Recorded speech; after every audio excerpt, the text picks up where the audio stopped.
Hello everyone, welcome to Ogi pro classes. आज की इस वीडियो में कक्षा 10 के हिंदी के प्री बोर्ड के पेपर को हल करने वाले हैं, जो कि आपके बोर्ड एग्जाम के लिए बहुत ही महत्वपूर्ण है। अगर आप बोर्ड एग्जाम में अच्छा स्कोर प्राप्त करना चाहते हैं तो आपके जितने भी प्री बोर्ड के पेपर हो रहे हैं सभी को आपको अच्छी तरह से तैयार करके जाना है। तभी आपको समझ आएगा कि पेपर का पैटर्न क्या होता है, कैसा क्वेश्चन पूछा जाता है। जैसा आप देख सकते हैं कि प्री बोर्ड में थोड़ा कठिन क्वेश्चन पूछा जाता है ताकि आप अपनी तैयारी को अच्छा कर सके, जबकि जो आपका बोर्ड पेपर होता है इससे भी सरल पेपर आता है। इसलिए आपको घबराना नहीं है, अच्छी तरह से आपको अपनी तैयारी करके जाना है ताकि अपने बोर्ड एग्जाम में अच्छा स्कोर प्राप्त कर सके। अब चलते हैं अपने प्री बोर्ड के पेपर को, देखते हैं कैसा क्वेश्चन पूछा गया है। पहला क्वेश्चन देख सकते हैं आपके सामने पूछा है कि कलम का सिपाही के रचनाकार कौन सा है। यह क्वेश्चन आपका कई बार एग्जाम में पूछा जाता है कि कलम का सिपाही के रचनाकार कौन है। तो जो कलम के सिपाही के रचनाकार है वो अमृत राय है। तो इसका ऑप्शन नंबर आपका ए बिल्कुल राइट आंसर हो जाएगा। दूसरा क्वेश्चन आपने पूछा कि चंद्रगुप्त किस विधा की रचना है। जो चंद्रगुप्त है किसकी, जयशंकर प्रसाद की रचना है। यह एक नाटक है। क्या है? चंद्रगुप्त एक नाटक है। इसका ऑप्शन नंबर आपका सी बिल्कुल राइट आंसर हो जाएगा। तीसरा नंबर क्वेश्चन पूछ रहा है कि गोदान किसकी रचना है। आप सभी जानते हैं कि गोदान, कर्मभूमि, रंगभूमि, गबन ये सभी मुंशी प्रेमचंद की रचना है। तो इसका ऑप्शन नंबर आपका ए बिल्कुल राइट आंसर हो जाएगा। 4 नंबर क्वेश्चन दिया हुआ कि हिंदी गद्य का वास्तविक इतिहास का प्रारंभ कब हुआ था। तो आप जानते हैं कि 1850 से वास्तविक इतिहास प्रारंभ हुआ था। इसका ऑप्शन नंबर आपका ए बिल्कुल राइट आंसर हो जाएगा। 5 नंबर क्वेश्चन है कि आधुनिक काल की समय अवधि क्या होती है। तो आधुनिक काल की जो समय अवधि है 1900 से 1920 है। तो इसका ऑप्शन नंबर आपका बी बिल्कुल राइट आंसर हो जाएगा। 6 नंबर आप में क्वेश्चन दिया कि भारतेंदु युग किस काल के अंतर्गत आता है। तो जो भारतेंदु युग है यह आधुनिक काल के अंतर्गत आता है। तो इसका ऑप्शन नंबर आपका सी बिल्कुल राइट आंसर हो जाएगा। 7 नंबर क्वेश्चन है कि यामा के रचनाकार कौन से हैं। तो आप सभी को पता है कि जो यामा के रचनाकार है वह महादेवी वर्मा है। कौन से? महादेवी वर्मा यामा के रचनाकार। इसका ऑप्शन नंबर आपका बी बिल्कुल राइट आंसर हो जाएगा। 8 नंबर क्वेश्चन आपके सामने कह रहा है कि छायावादी युग के प्रमुख लेखक कौन है। तो छायावादी प्रमुख लेखक जो है वृंदालाल वर्मा है। तो इसका ऑप्शन नंबर क्या हो जाएगा? ऑप्शन नंबर इसका बी बिल्कुल राइट आंसर हो जाएगा।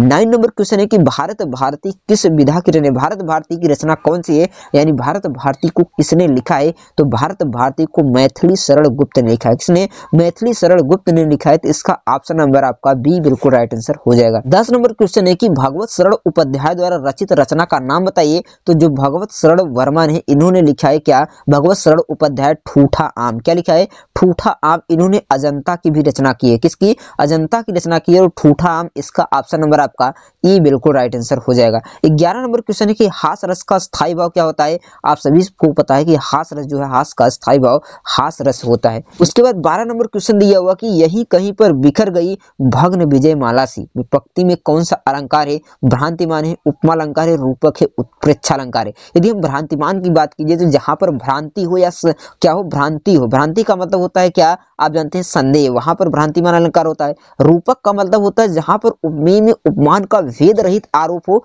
वहां पर रूपक अलंकार होता है। यहाँ पर देख सकते हैं भेद रहित आरोप नहीं है। उत्प्रेक्षा अलंकार का मतलब होता है जहां पर उपमेय में उपमान का क्या की जाती है, संभावना की जाती है, तो वहां पर उत्प्रेक्षा अलंकार होता है। जबकि उपमा में क्या होती है, किसी चीज की क्या होती है, तुलना की जाती है, वहां पर उपमा अलंकार होता है। यहाँ पर देख सकते हैं यही कहीं पर बिखर गई भग्न विजय माला सी, जैसे कि भग्न विजय माला बिखर जाती है, वही यहाँ पर क्या कर जाती है, किसी की तुलना की जाती है। तो यहाँ पर क्या होगा? उपमा अलंकार। ऑप्शन नंबर आपका बी बिल्कुल राइट आंसर हो जाएगा।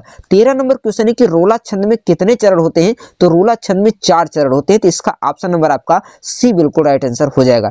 14 नंबर क्वेश्चन आपके सामने है कि अध्यक्ष शब्द में उपसर्ग क्या होता है। उपसर्ग जो होता है किसी शब्द के पहले लगता है, तो उपसर्ग क्या हो जाएगा? अध्यक्ष में अधि उपसर्ग है। क्या है? अधि उपसर्ग में क्या हो जाएगा? अध्यक्ष में अधि उपसर्ग हो जाएगा। उसके बाद कहा है कि घबराहट में प्रत्यय, प्रत्यय मतलब बाद में जुड़ता है, तो हट हो जाएगा घबराहट। क्या हो जाएगा? घबराहट में हट प्रत्यय। इसका ऑप्शन नंबर आपका ए बिल्कुल राइट हो जाएगा। अगला नंबर क्वेश्चन है कि पीतांबर में कौन सा समास होता है। पीतांबर का मतलब पीला धन अंबर क्या हो जाएगा? होता है पीतांबर हो जाता है, जिसे हम श्री कृष्ण को कहा जाता है। तो यहाँ पर बहुव्रीहि समास हो जाएगा। तो इसका ऑप्शन नंबर आपका सी बिल्कुल राइट आंसर हो जाएगा। नेक्स्ट क्वेश्चन देख सकते हैं, कमल, राजीव, जलज आदि क्या कहलाते हैं। जो कमल, राजीव, जलज ये सभी आपस में क्या है? पर्यायवाची शब्द हैं। तो इसका ऑप्शन नंबर आपका सी बिल्कुल राइट आंसर हो जाएगा। नेक्स्ट क्वेश्चन देख सकते हैं, प्रतिकम में कौन सा संधि विच्छेद होगा। तो प्रतिधन एकम हो जाएगा प्रतिकम। इसका ऑप्शन नंबर आपका बी बिल्कुल राइट आंसर हो जाएगा। नेक्स्ट क्वेश्चन देख सकते हैं, मधुनी में कौन सा शब्द रूप है तो इसका आपको मैं कमेंट बॉक्स में बताना है इसका शब्द रूप ऑप्शन नंबर कौन सा सही हो जाएगा। आंसू का तत्सम आप सभी को पता है कि अश्रु क्या होता है, आंसू का तत्सम रूप होता है। उसके बाद यहाँ पर देख सकते हैं किसी एक गद्यांश का नीचे दिया प्रश्न उसका उत्तर आपको देना है। कह रहा है कि कुसंग का ज्वर सबसे भयानक होता है, यह केवल नीति समृद्धि, यहाँ पर देख सकते हैं थोड़ा कम दिखाई दे रहा है। इस क्वेश्चन को आप अच्छी तरह से पढ़ लीजिए, आप यह को पता होगा किस पार्ट से लिया गया है। तो यह जो है आपका मित्रता नामक पाठ से लिया गया है। कहां से? मित्रता नामक पाठ से लिया गया है, जिसके जो रचनाकार हैं आचार्य रामचंद्र शुक्ल हैं। कौन है? आचार्य रामचंद्र शुक्ल हैं। यहाँ पर देख सकते हैं आपका गद्यांश लिख देना है और रेखांकित की व्याख्या कुसंग का प्रभाव क्या होता है इसको बताना। आप जानते हैं कि कुसंग के प्रभाव से किसी भी व्यक्ति का जीवन बन सकता है और जीवन उसका बर्बाद भी हो सकता है। इसीलिए यहाँ पर देख दिया हुआ कि कुसंग का ज्वर सबसे भयानक होता है। इसका मतलब यदि आपकी जैसी संगत होगी वैसी आपका क्या होगा? आचरण होगा। यदि संगत अच्छी होगी तो आपका आचरण अच्छा होगा, यदि संगत बुरी होगी तो आपका आचरण भी क्या होगा? बुरा होगा। उसी के बारे में यहाँ पर आप में बताया गया है। उसके बाद अथवा आप में यहाँ पर देख सकते हैं दिया हुआ कि जिंदगी की मौत पंजों से मुक्त कर उसे अमर बनाने के लिए आदमी को पहाड़ काट देता है। यहाँ पर देख सकते हैं यह आपका जो पंक्ति है ये अजंता पाठ से लिया गया है। कहाँ से? अजंता पाठ से लिया गया है। इसके जो रचनाकार हैं आप सभी जानते हैं भगवत शरण उपाध्याय है। कौन है? भगवत शरण उपाध्याय है। यहाँ पर रेखांकित का आपको व्याख्या कर देना है। यहाँ पर मैंने आपको रेखांकित व्याख्या यहाँ पर देख सकते हैं, यहाँ पर दिया भी हुआ है। यहाँ पर आप इसका संदर्भ देख सकते हैं, प्रस्तुत हिंदी गद्य के संकलित भारतीय पुरातत्व महान विद्वान भगवत शरण उपाध्याय द्वारा लिखित अजंता पाठ से लिया गया है। इसका यहाँ पर देख सकते हैं रेखांकित व्याख्या है, आप इसको अच्छी तरह से हल कर लेंगे। उसके बाद यहाँ पर देख सकते हैं अगला क्वेश्चन आपने दिया हुआ कि आपका पद्यांश में से दो में से एक को आपको हल करना है। जैसा आपका गद्यांश दो दिया होता है और एक को हल करना होता है, उसी प्रकार आपका पद्यांश में भी दो दिया होता है, एक को हल करना होता है। यहाँ पर देख सकते हैं दिया हुआ पहला चरण कमल बंदो हरिराई जाकी कृपा पंग गिरी से लागे अंधी को सब कुछ दर्शाई बाहिरे सुने कुसंग को पन बोले।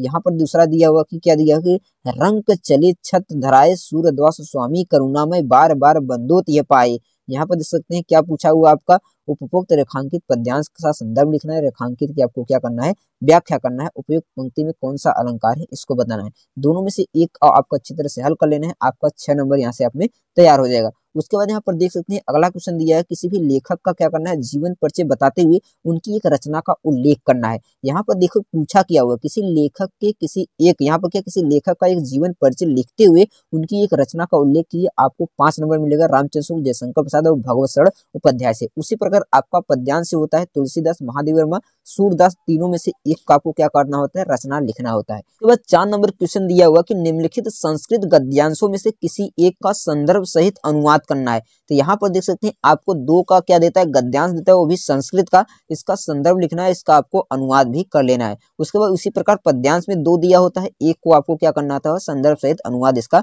करना होता है। 6 नंबर क्वेश्चन दिया हुआ कि अपनी पाठ्य पुस्तक से क्या करना है? एक श्लोक लिखिए जो इस प्रश्न पत्र में नया आया है। यानी इन दोनों को छोड़कर आप कोई भी आप क्या लिख सकते हैं? जो भी आपके बुक में दिया हो उसको आपको क्या करना है? एक श्लोक लिख देना है। नेक्स्ट क्वेश्चन आप यहाँ पर दिया हुआ कि निम्नलिखित प्रश्नों का आपको उत्तर देना है। चंद्रशेखर क आसित, ग्रामीण क उपहास, गीताय संदेश और पूर्वराज क आसित, इन चारों क्वेश्चनों में से आपको 2 का उत्तर दे देना है। आपको 4 नंबर यहाँ से मिल जाता है। अपनी पाठ्य पुस्तक से यहाँ पर देख सकते क्या हुआ, अपनी पाठ्य पुस्तक के आधार पर जो भी आपको खंड का पढ़ाया गया है उसी को आपको याद करके जाना है। ज्योति जवाहर खंड का ज्योति चरित्र यहाँ पर देख सकते हैं 2 ही दिया है। जितने जो भी आपके बुक में यहाँ देख सकते हैं सभी दिया है, सभी में से आपको केवल एक ही लिखना है। नेक्स्ट क्वेश्चन यहाँ पर देख सकते हैं आपको निबंध दिया है। निबंध लिखना होता है पर्यावरण संरक्षण उपाय पर, शिक्षा व खेलकूद योगदान पर, बेटी बचाओ बेटी या वृक्षारोपण पर। चारों में से एक पर आपको क्या करना है? निबंध लिखना है, जहां से आपको 9 नंबर मिल जाते हैं। तो इन सभी क्वेश्चनों को आप अच्छी तरह से देखकर तैयार कीजिए। ऐसा ही आपको समझ लेना कि आपके एग्जाम में ऐसा ही क्वेश्चन आते हैं। बाकी आपके जितने भी प्री बोर्ड एग्जाम के पेपर हो रहे हैं सभी को आप अच्छी तरह से हल कीजिए। मैं मिलता हूँ इसी तरह के एक नेक्स्ट पेपर के साथ, तब तक के लिए धन्यवाद।